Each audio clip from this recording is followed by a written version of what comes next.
এবং তাদের মদত পুষ্ট নাস্তিকের সঙ্গে যদি লড়াই হয়, এই লড়াইয়ের ময়দানে আল্লাহ পাক আসমান থেকে যে 5000 ফেরেশতা বাহিনী পাঠিয়েছিলেন, এই ফেরেশতা বাহিনী আমাদের সপক্ষে লড়াই করবে বাতিলদের বিরুদ্ধে, আর মুসলমানরা বিজয় অর্জন করবে।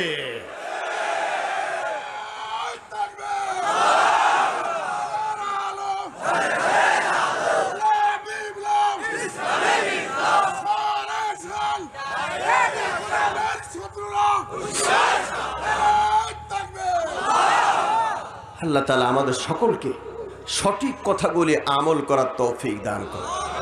একটু আস্তে বলুন আমি, আর একটু জোরে বলুন আমি।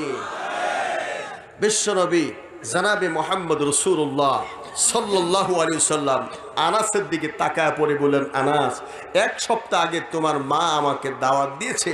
বাবা, মায়ের দাওয়াতখানা বলতে আমার কাছে যদি তোমার ভয় লাগে, আমি বিশ্ব নেতা, মানবতার মুক্তির দেশারি, আমার সামনে যদি কথা উঁচু করে বলতে না পারো, এই পৃথিবীর কারোর সামনে মাথা উঁচু করে কথা বলতে পারবে না, তাহলে বোঝা যাচ্ছে আপনার আমার মধ্যে অহংকার, হিংসা, গর্ব কাজ করতে পারে। আমার নবীর মধ্যে কোনো হিংসা অহংকার ছিল? একটু আসতে বলেন, ছিল?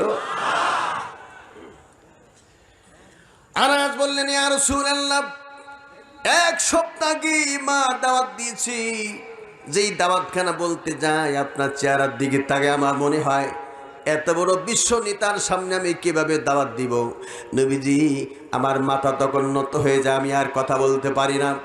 নবী বলেন, আনাস রে, তুমি চিন্তা করো না, আমি বিশ্ব নবী, তোমার গরিব মায়ের দাওয়াতখানা আমি বিশ্ব নবী কবুল করে নিয়েছি। ওদের দাওয়াতটা কবুল করে নিলেন।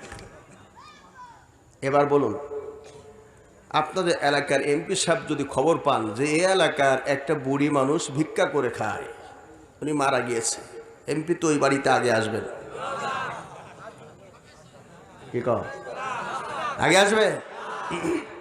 যদি শুনে ওই এলাকার একজন সম্ভ্রান্ত মানুষ হইতে